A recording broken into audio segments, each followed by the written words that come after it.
Hey guys, welcome into the AfterSchrock. This is the show after the show, where sorry, I know that woo at the end of the last show there was all of a sudden he has these little cards he holds up. I have a clock over here that tells me how much time I have left, and he has a little. He starts to panic though when I'm within 5 seconds or so. So he holds up the 10-second card. And he's like, oh, and I'm like, hey, I gotta draw a winner. And he keeps the names over there. So then he's like, oh gosh, he hands me the names. It hits the screen. The camera's shaking. Everything's going crazy. And so then I get the names and I can draw the winner and wrap it up and exit on exactly the heartbeat of when we had to get out. So that was that was timing right there. All right, so welcome into the AfterSchrock, guys. If you guys have questions that you couldn't get in during the show or something that didn't really apply to the show for whatever reason, this is your opportunity to ask them. As promised, I'm going to bring you the story here of the genetic study that was done of animals and people that showed that every living person, and as I say, spawned from a single pair, so two parents, living about 200 million years ago or less. And it seems that 90% of all the animals on Earth also had the same experience at the same time. Now, as the study points out, this is not proof of like a reverse rapture kind of thing. It's not proof that there was a deity involved. It could have been aliens. Yeah. It's all it is proof that the human race needs to refresh itself every few, 100,000 years, more often than we thought. And it seems to do so in unison with animals. I don't know if there's like a boat building experience that's part of this. Perhaps maybe we have the sudden urge to build boats about that time.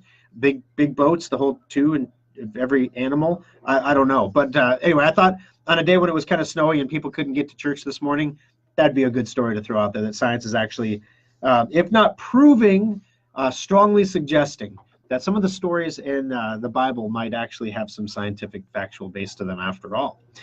Especially when the guy in the article says he was fighting against it because he was like, I didn't want to believe it. Oh, man. All right, so welcome in, guys.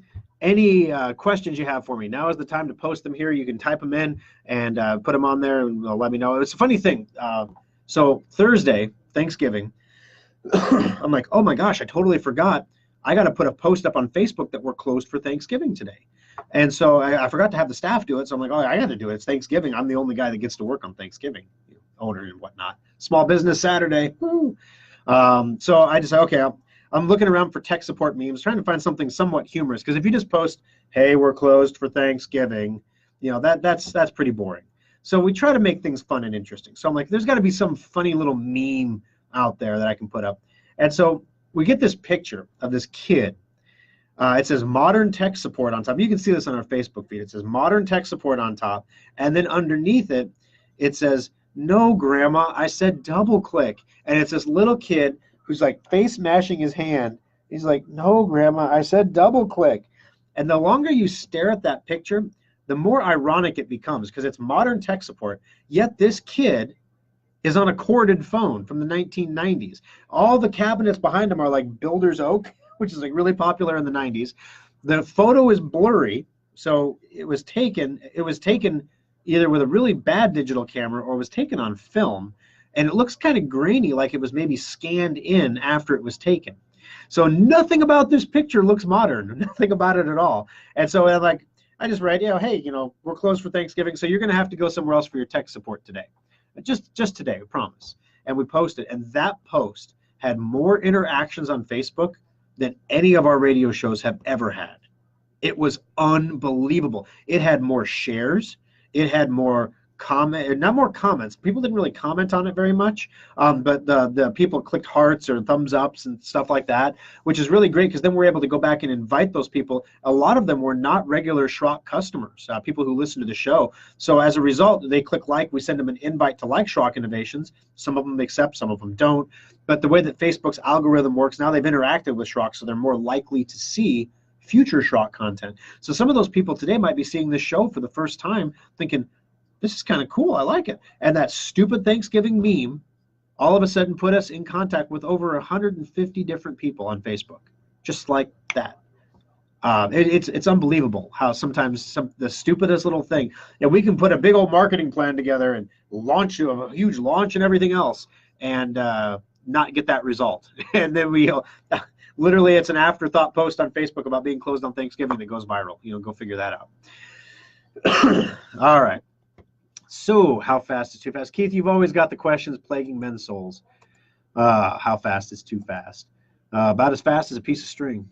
Because I had a journalism professor when I was in high school, and I would always ask him, how long does my story need to be? And he said, as long as a piece of string. Which he thought he was pretty. He was one of those teachers that definitely pushed you, but also did so in a way that was kind of annoying. All right, let's see. What else do we got going on in the service center? Holiday specials are selling very well. We have a huge batch of laptops coming in this week. So when I say a huge batch, they're staggered, and we have 3, and then 2, and then another 4 coming in after that, all this week. So if you have a holiday special laptop on order and you've been waiting for it a little bit, those are going to be coming out here really quick. It just takes Dell literally 14 business days to get them to us. Then we have to get them, we have to test them. As my buddy in Florida found out, sometimes when Dell sends you a computer, it's got a bad hard drive out of the box. So we got to test them, make sure everything is good there. Get it all taken care of, get it pushed out to the customer, basically, with all the customizations, modifications that they want, or get it shipped. If you're out of state and we're ordering it, we'll ship it out to you. So we really, really double and triple check the ones we ship out of state, because nobody wants to ship it back. That's really annoying to have to do that. We don't want to have to pay for it. We don't want you to have to go through the inconvenience. Let's just get it right the first time if it's okay with you. So we double and triple check those. So lots of those coming in. Holiday special desktops are rolling off. We've had some customers like, I ordered really early, and it's been a little while, and actually the customers who think they ordered early were actually like the second wave of orders. So the first wave of holiday special desktops is out in the wild already. They're out there making people smile. So Eric, yours is coming up here next, I believe. And then after that, we've got some Intrepid and Gallant laptops that we're producing. Then right back into the holidays, and Adventure, and then right back into the holiday specials again. So this week we got new catalogs, guys. We haven't had new catalogs all year long. We've been kind of living off printouts and stuff because normally we change our lineup in January, but there was nothing really new in January. We didn't want to change the lineup just for the sake of pulling Apple and just change everything for the sake of changing everything. But we didn't want to reprint 5,000 catalogs because we knew we were going to change the lineup at some point during the year. So we ended up changing it about mid-year. But then at that point, we were so close to the holiday season, we're like, if we print catalogs now, there's always a reason not to do it, right? So we bit the bullet, and the lovely Kimberly said, enough. She goes, you will have a holiday catalog that has just holiday computers in it. And you're going to have the 2019 catalog that has everything else in it. That way, you can print catalogs. She comes up with the best ideas sometimes. It's like, we didn't have to put it all together. We could split it up. So we actually have 2 catalogs now, which when I see these kind of things, it really makes me thankful for the people that I have. You guys see me do the show and you think, oh, that Thor guy, he's awesome. Or maybe you think he's a jerk. I don't know. But there are so many people that are behind the scenes making what we do at Schrock look easy. It is not easy. The lovely Kimberly did the entire catalog design. She built a photo studio. She didn't do it with her iPad. Let me tell you what.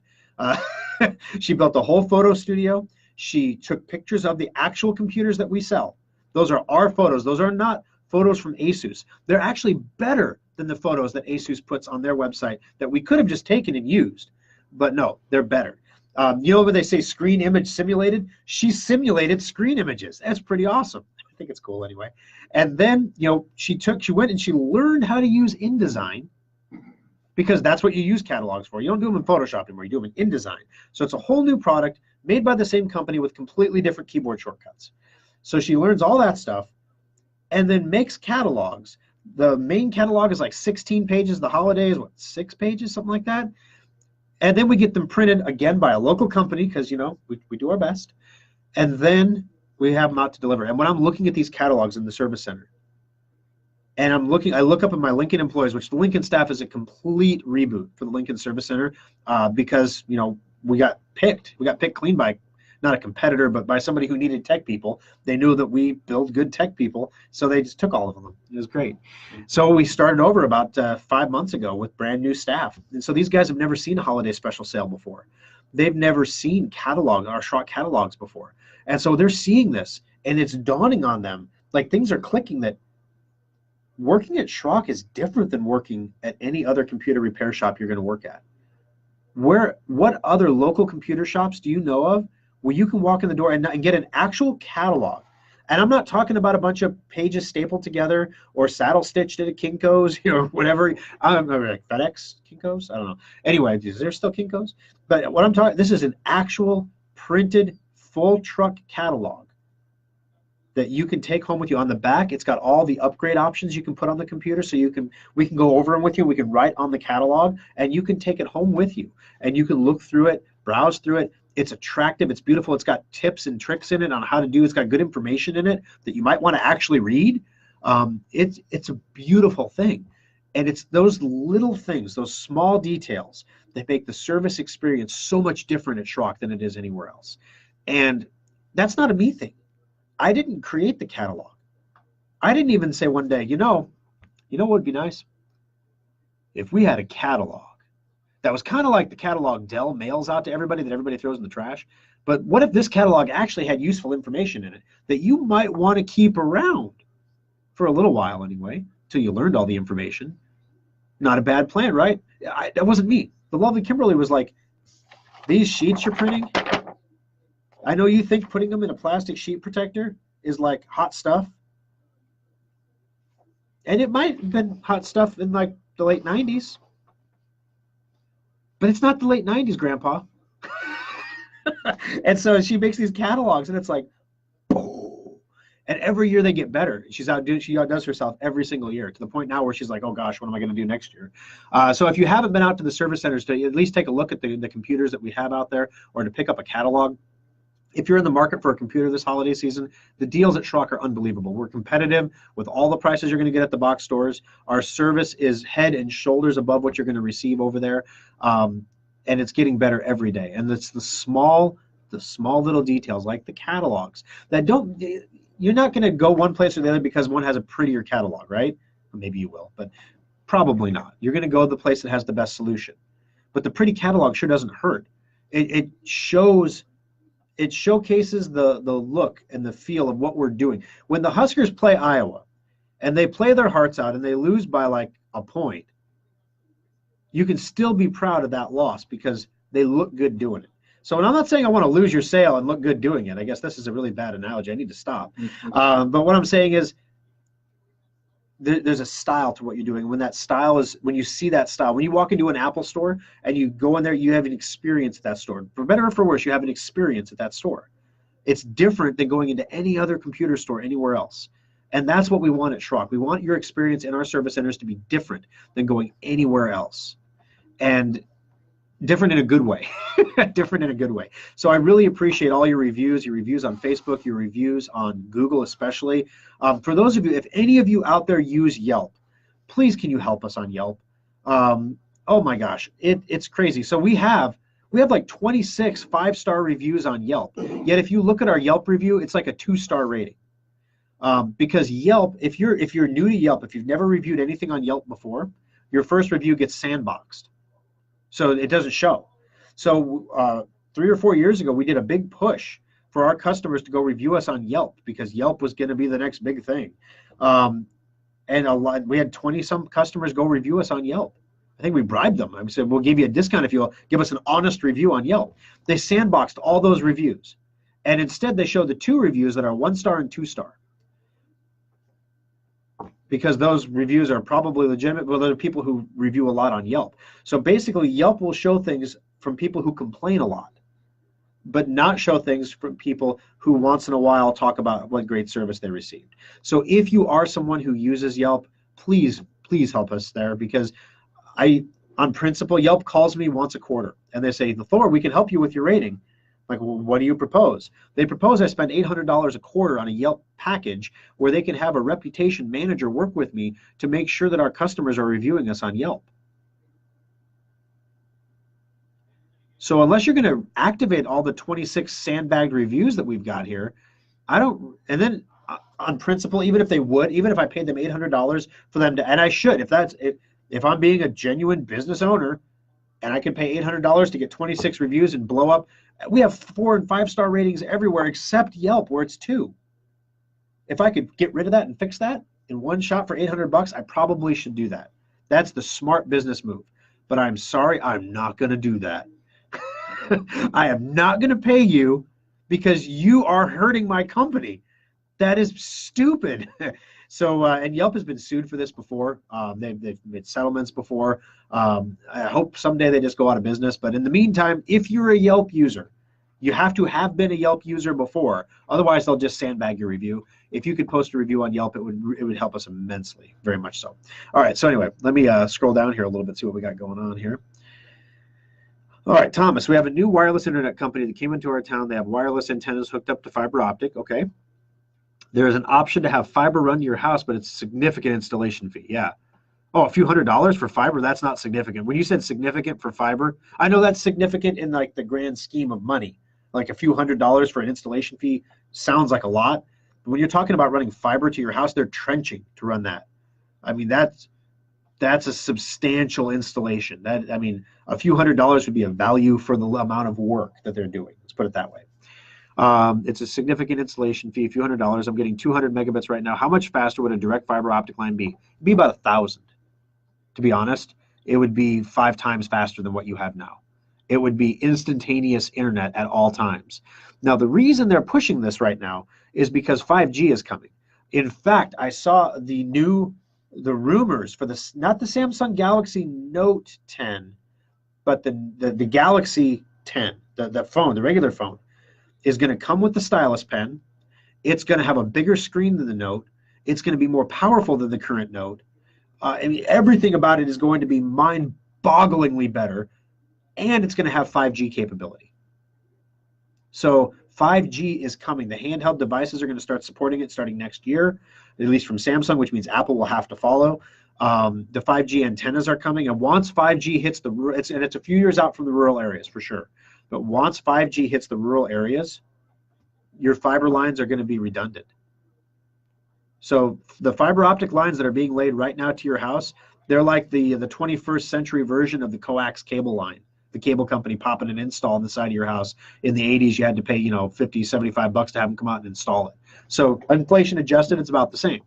So I guess 200 megabits is really good internet, especially in a rural area. So that's nothing to laugh at.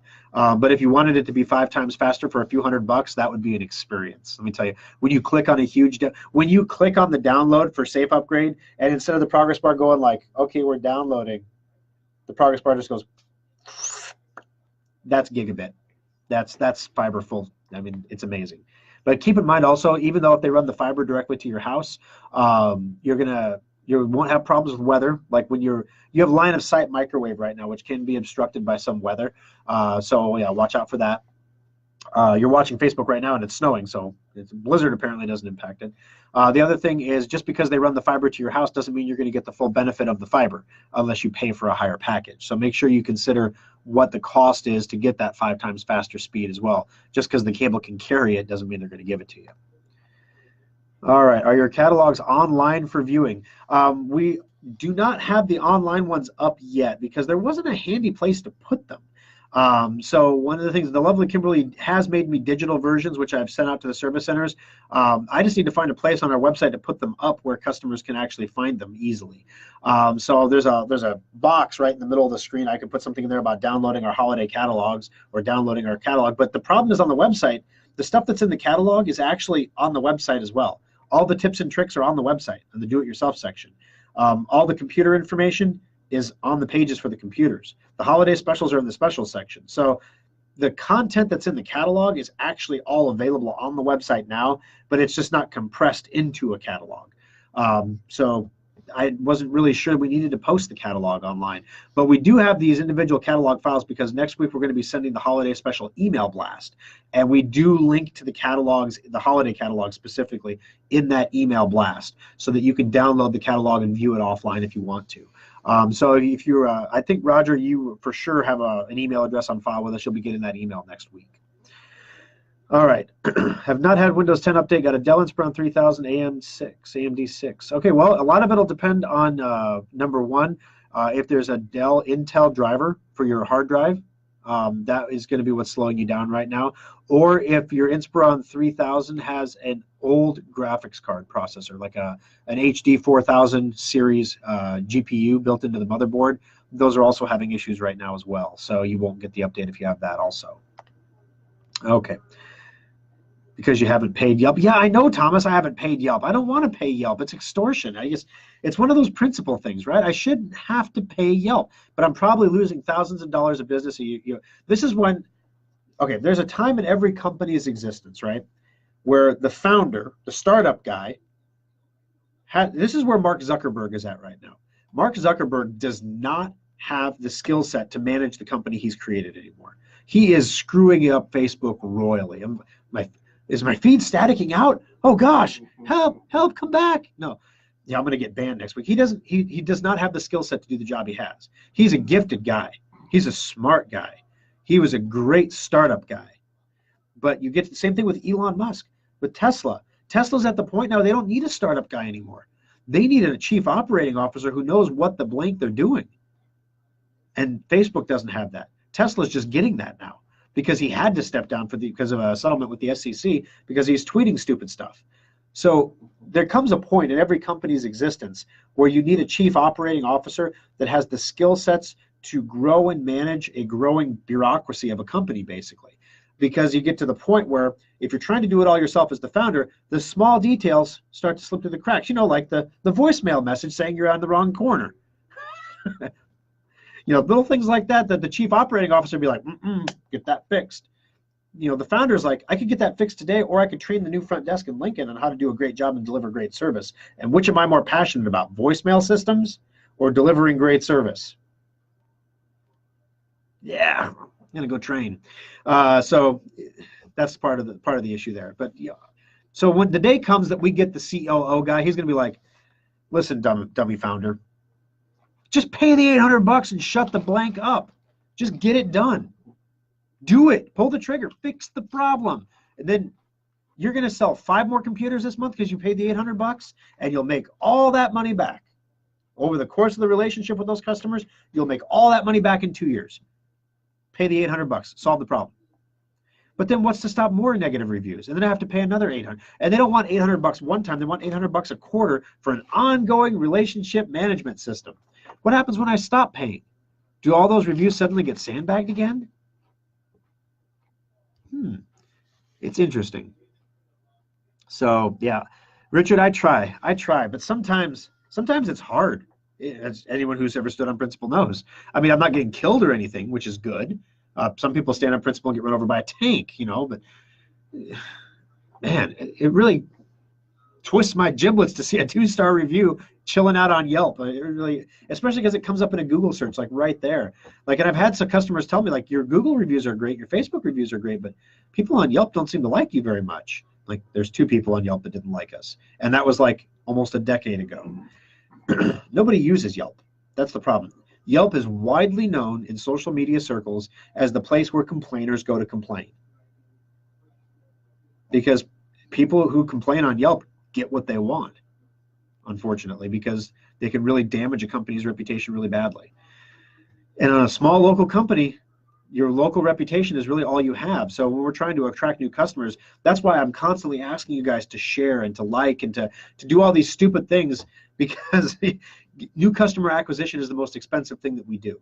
That's why we give away a free hour of labor for every new customer who walks in the door, just to get them to walk in the door. Well, I had a gentleman come in the other day. He comes in and he didn't spend a dime with us. He used the free hour of labor and he left. But I made a great connection with the guy. I'm wearing my 511 boots. He's got a 511 cap on. And, I'm telling him, he's coming in, and I'm like, make sure you give this guy the new customer coupon because he's one of my 511 brothers. And any of you out there who know what 511 is, know what I'm talking about. Those who don't, it's no big deal. It's one of those weird, quirky things. It's kind of like the 4-H club. So anyway, the funny thing was it meant something to him. We made a great connection.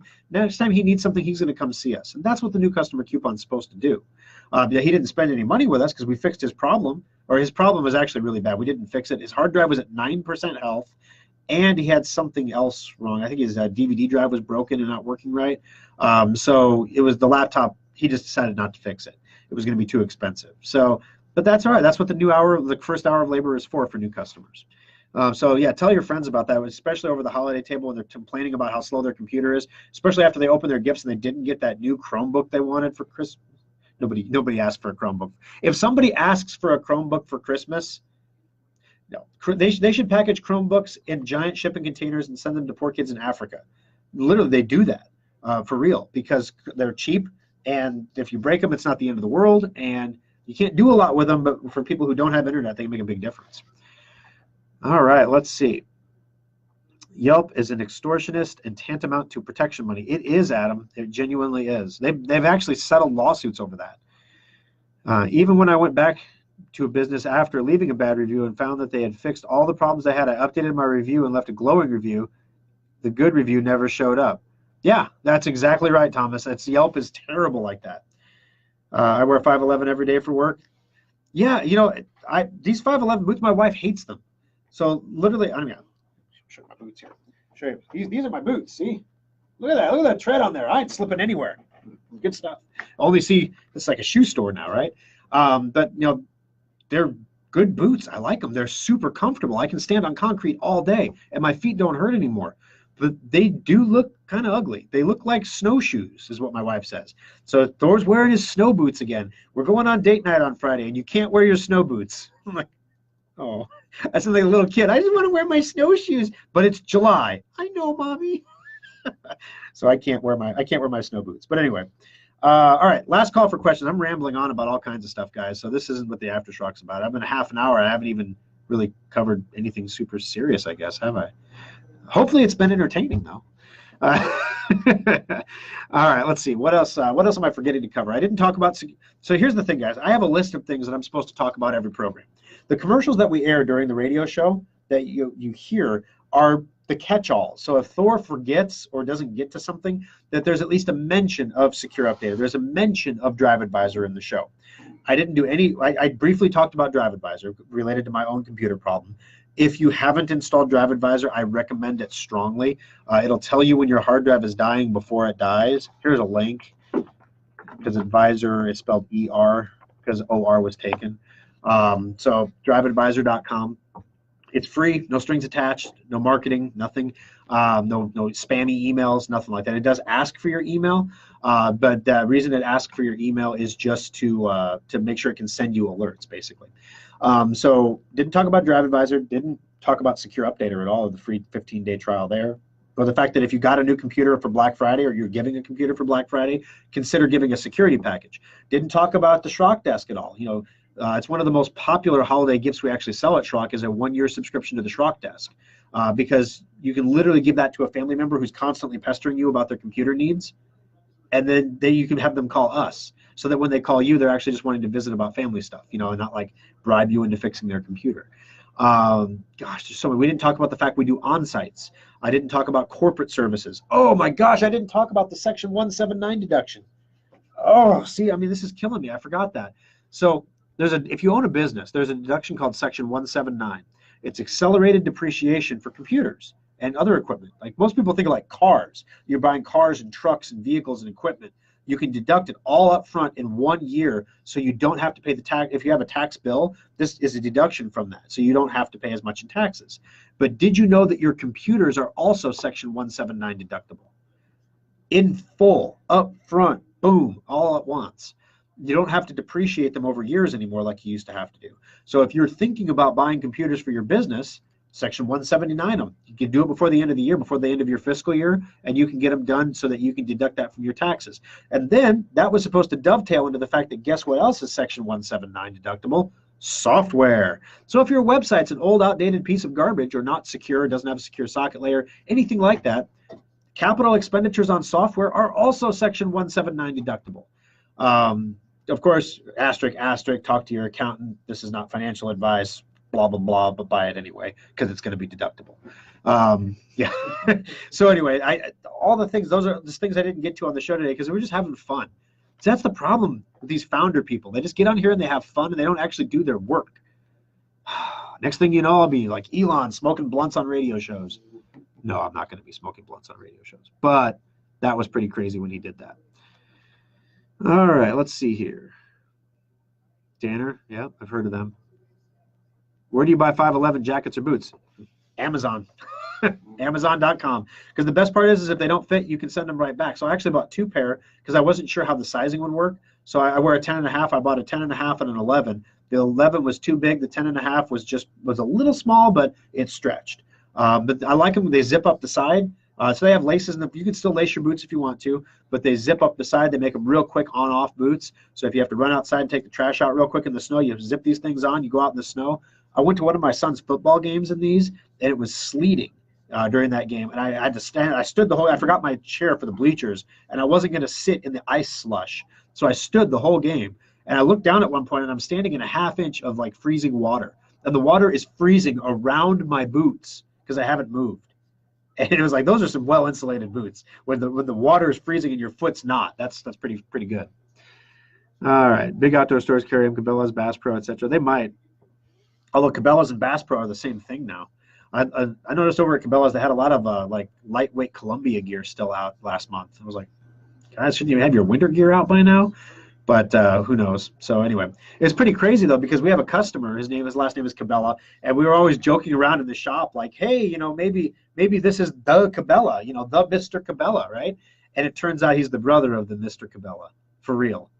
We were like, oh dang, wow, you know. And he's telling me stories on the phone. We talked for like a ½ an hour on the phone. He's telling me all these stories of when he was a kid and he was out with his dad and his brother was going to start this this sporting goods store thing, and he was talking about stock and investing and stuff, and they go on these long hunting drives and they just talk about business the whole time.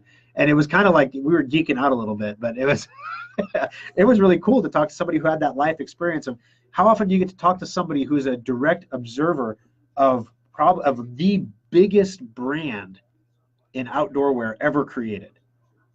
I mean, when you look at like Last Man Standing, you could make an argument that that's Cabela's that they're modeling, except, you know, with a vlog, which maybe I should do a vlog. Isn't this kind of like a vlog, you know? But see, then I would say bad stuff. Like I get on like rants about things. It's hilarious because here in the studio, they have a thing on the wall that says your target listener is this. And I'm reading this sheet, and I'm like, half the thing is on the list. I'm like, oh my gosh, I'm a KFAB target listener. And then it is, I'm a small C conservative. That's your listener is a small C conservative. And I'm like, well, I'm kind of a big C conservative. Oops, I better tone it down a little bit, just a small C level. So yeah, we can't go full bore with the Bible stories, but we can do one once in a while. Let's see, what else do we got here? Oh, they do sell them locally? I had no idea. Awesome. So you can buy 511 boots locally in Omaha. You'll pay through the nose, and their customer service is not the greatest. Oh, well, yeah, you can't be a low-cost leader and a high customer service provider. That's for sure. All right, guys, last call for questions. I got to wrap it up. Got to get home. It's going to take me a little bit of time to get home. Who knows? I don't know if it's still snowing or not, but it was a little slick on the way in. It wasn't bad, but it's supposed to end around noon, which means if there is accumulation, we'll have more snow now than when I went out. Hey, do you notice this is kind of cool? My F-150 now has an app. So I have my phone here. I can open up my Ford Pass app, and in the app, I can actually remote start my truck. So it's kind of cool. The remote would be a lot faster because the app is still kind of loading. But and the funny thing is it has a picture of my truck, and it even has the right color. It's kind of cool. So yeah, so then it looks like that, and you just hold down the start engine button here, and it thinks about it for a second. And because my truck has a 4G LTE connection, it can communicate through the internet. So if my truck was in China, I could start it. Well, unless the Great Firewall blocked the Ford Pass app, which they might. It says, I don't even say it says engine started. I don't know, the light's kind of reflecting, but it started. Oh wait, right there, maybe. Not quite, but it started the engine. So my truck is now running to melt off whatever might be on it. All right, so let's see if there's one more post here. Glad to hear you have catalogs. I'll be in to get one. Yeah, Janice, they're amazing. When you get it, say a little thank you to the lovely Kimberly because they are amazing catalogs. Yeah, yeah, it is nice, Thomas. It is nice because I don't have to be within range of the fab anymore. And the new fabs on the 2018 F-150s, when you remote start the engine, it sends a signal back to the key fob. that will blink an LED light that if it's successfully started. And if it doesn't get the reply, it blinks red. So as you're nearing your vehicle, as you get closer, you can keep pressing it until you get the green return and you know it's started. But if you're walking toward the vehicle, that's not enough time. You really need to be able to start it while you're still doing whatever you're doing. So it's kind of cool. Fun tech stuff, guys. That's why you tune in, right? All right, we'll see you again next weekend for another edition of Compute This, guys. Also, make sure you tell your friends about the show. We'll be boosting the show. Don't just like the AfterSchrock. Make sure you like and share the show, too, because the show is where all the interesting information is, especially on a Sunday morning with the Bible story right at the start of the show. I think it'll be a pretty good share today. So anyway, thank you for joining us. I appreciate it, guys, and we'll see you again next week for another edition of Compute This.